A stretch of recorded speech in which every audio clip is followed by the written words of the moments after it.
Disassembly of the injector confirmed mechanical wear of the valve and the injector nozzle. Microscope inspection showed mechanical wear of the multiplier valve.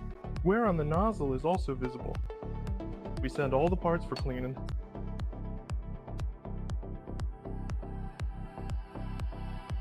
The injector's been cleaned, now we start assembling. The rod, pins, washer, and spring. Next, we install the nozzle. Take a brand new nut and place it on. We tighten it down securely with a force of 55 plus or minus 5 Newton meters of torque. Next, we carefully install the locking pins and install the multiplier valve.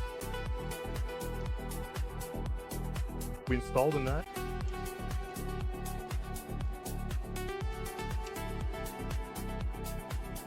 the valve,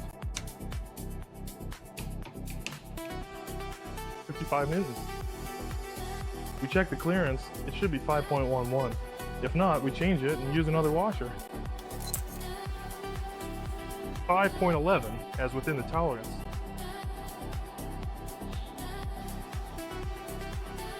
Force is exactly 30 newtons. Now, let's carefully adjust and align all of the filter shields. The entire assembly process is now fully complete.